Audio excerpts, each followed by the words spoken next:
toi, Franck. Terrible, terrible. T'as vu ce mec bizarre dans American Superstars hier soir? Quoi? Hier soir, le mec bizarre dans American Superstars. Non, en fait, oui. Je l'ai vu, je suis tombé dessus par hasard. Je regarde pas American Superstars. Tu l'as vu, mais tu regardes pas l'émission, c'est ça. T'es trop bien pour suivre ce programme ou quoi?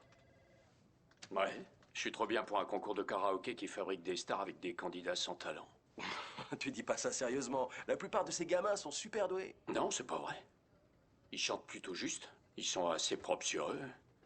Ils ont l'air inoffensifs pour les vieilles dames et pour les enfants. Ils sont capables de faire la queue des heures avec plein d'autres candidats tout aussi paumés et désespérés qu'eux. Mais ils ont pas de talent. Ils ont aucun talent. Oui, mais je connais 32 millions de personnes qui seraient pas d'accord avec toi. C'est tous les spectateurs qui ont voté par téléphone l'an dernier pour la finale. Ah, si seulement je pouvais être un inventeur de génie, je mettrais au point un système pour faire exploser n'importe quel téléphone à chaque fois que le numéro du standard d'American Superstar est composé.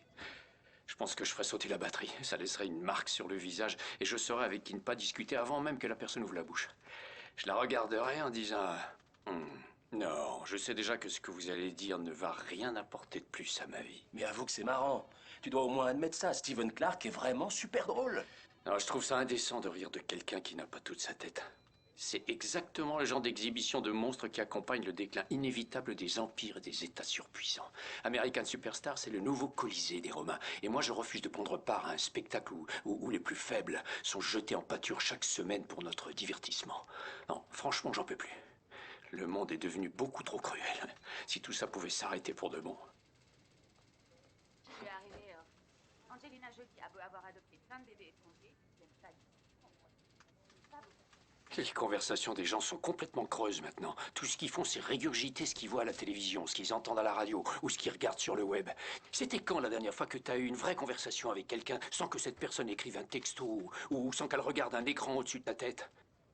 Ou simplement une conversation à propos d'autre chose que les célébrités, les ragots des people, le sport ou la politique de comptoir? Une conversation sur un sujet important ou bien impersonnel. C'est drôle. Tent et Jeff parlaient de ça à la radio ce matin. Ils disaient à quel point leur liberté d'expression était menacée. T'écoutes pas non plus leur émission? Alors, sûrement pas. Quoi, c'est pas vrai. Ne me dis pas que tu préfères écouter Katie et Snake Pete. Ces animateurs sont des gonzesses, Franck. T'es pas au courant qu'ils ont piqué toutes leurs idées à Tent et Jeff? Honnêtement, j'aime aucun de ces types. Comment tu peux dire une chose pareille, sérieux? Alors peut-être qu'ils sont pas politiquement corrects, mais avoue qu'ils sont marrants. Ah, eh ben, étant donné que je n'ai peur ni des étrangers ni des personnes pourvues d'un vagin, je ne crois pas être le genre d'auditeur à qui ils s'adressent. Tu comprends rien. Si tu comprenais leur humour, tu serais pas choqué. Si, je le comprends. Et je le trouve choquant. Et c'est pas parce que j'ai un problème avec des animateurs radio multimillionnaires, pleurnichards et impertinents qui médisent sans arrêt des célébrités et qui se plaignent tout le temps de leur vie, alors que mon appartement à moi a les murs extrêmement fins et que mes voisins sont des néandertaliens. Et c'est pas un nouveau-né qu'ils ont, c'est une sirène de défense civile qui signale des attaques aériennes à n'importe quelle heure et qui se déclenche toutes les nuits comme si c'était Pearl Harbor, putain. Et je suis pas non plus choqué parce que ces animateurs considèrent que c'est à moi de protéger leurs droits de s'en prendre aux plus faibles comme si c'était des animaux. On est supposé militer pour la liberté d'expression de ces types, alors que eux, ils en ont rien à foutre de la nôtre. T'es contre la liberté d'expression maintenant? C'est le premier amendement, mec. Je défendrais volontiers leur liberté d'expression si je pensais qu'elle était menacée. Je défendrais la liberté d'expression qu'ils utilisent pour faire des blagues banales, homophobes et xénophobes sur la fellation et le viol, tout ça sous le couvert de la provocation. Mais c'est pas provoquer qui compte, ce qui compte c'est vendre, c'est du commerce. Ils font exactement ce qu'on attend d'eux. Il n'y a pas plus conventionnel et commercial que leur humour, parce que cette génération adore être outrée par ce qui est soi-disant insolent. Un commentaire choquant a maintenant plus de poids que la vérité. Personne n'a plus honte de rien à notre époque. Et en plus, on est supposé s'en féliciter.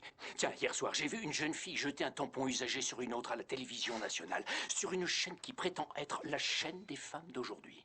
Il y a des gamins qui se battent, qui filment leur bagarre et qui postent la vidéo sur YouTube. Non, franchement, est-ce que tu te rappelles quand manger des vers et des mulots dans Survivor était choquant?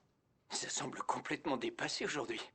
Très bientôt, il suffira d'avoir fait une sextape pour présenter une émission de conseil conjugal sur une chaîne musicale. Sérieusement, pour quelle raison avoir une civilisation si les personnes qui la constituent ne voient aucun intérêt à être un minimum civilisées? Franck, je pourrais vous voir dans mon bureau. Bien sûr, oui.